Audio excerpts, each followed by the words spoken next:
Welcome back to One Comic Book a Day. I apologize. Last week I was sick for most of the week, coughing up a lung, so it was pretty hard for me to record another video. So we are back this week with finishing off Superboy issue 17, Superboy's Double. This is one of those paradoxical time travel stories that have become especially popular in Superboy. I don't feel like we've gone more than 5 issues without doing another one. This is the basic Superboy story where, well, it's not the most basic Superboy story, but it's a story we've seen multiple times, where Superboy finds some sort of artifact from the past that involves him in some way, so he has to travel back in time to figure out why he seems to exist at this time. In doing so, he creates the event for whatever this artifact that depicts him to be created. So it's a paradox. He has to travel back in time for said artifact to be created. That's way too much of an explanation of what's going on. I think you get it. He goes back in time.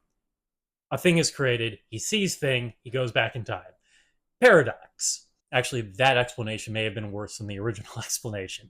Anyway, here he sees a statue of himself and is like, why is there a statue of himself? Which looks pretty damn good, because it's not really a statue. It is legitimately like a recreation of him, and later we find out it's mechanical. So it's sort of like a realistic animatronic Superboy from the medieval era.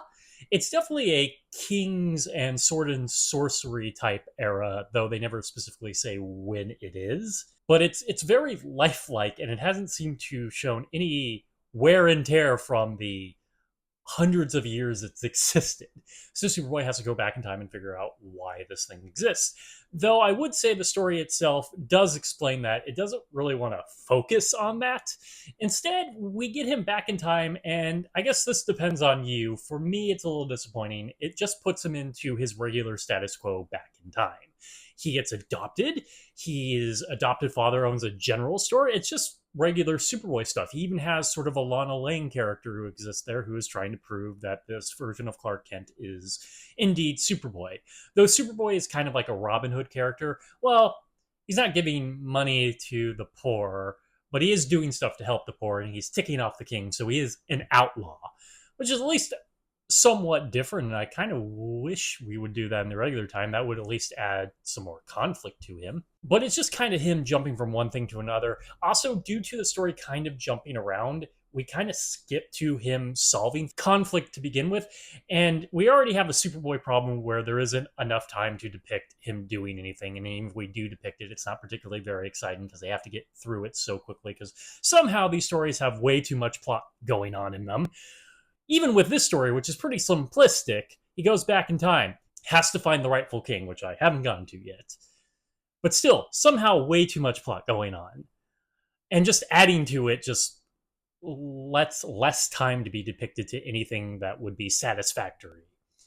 I know I say these stories are unsatisfactory a lot, but they are. But the basic plot is, it turns out that a young man known as Crazy Cedric is being driven mad by the king, made to see things that are supposedly not real, kind of like a Superboy, so they can do away with him, get him to run away, because he's actually the rightful king, and this has a whole story that is just thrown at us, not shown, explained to us, telling about how he's the rightful king, but why he's not currently the king. And they do crazy stuff, like create a mechanical dragon, which is even an impossibility at the time of Superboy's time, except unless some like mad scientist invents one.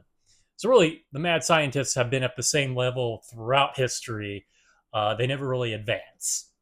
We're all just super slow when it comes to making mechanical, fantastical beings.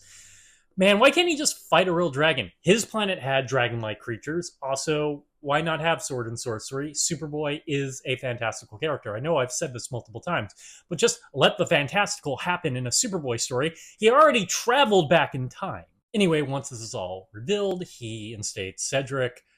I guess peace is at a hand. We never really know what Cedric's whole plan of ruling is. He could be a terrible king. He's mainly been driven crazy through his adolescence, which he's still in. I don't know if that makes for a great king, other than he is the rightful king. That's not a great system to begin with. And Superboy, as a gift, built the robotic Superboy in the first place, which I guess explains why it hasn't aged, but I mean, the story just kind of leads up to the epilogue explaining to this. He doesn't like build the mechanical Superboy because of what needs to be accomplished in the story. It just gets thrown out at the end because, well, he needs a Superboy to protect his reign. So if he has a fake Superboy, we're going to con our way, we're going to bluff our way into there being a Superboy and people being afraid, which never really works unless it's a story about that. Mostly they just shoot at him anyway, so he'd probably be in trouble eventually. But like I said, the story was supposed to explain why this robot exists, and I don't feel like the story itself really cared about it. It's just an epilogue. I feel like the story had to do more to justify it, have it be involved in the conflict. Maybe there needed to be two Superboys or a Superboy in two places at one time.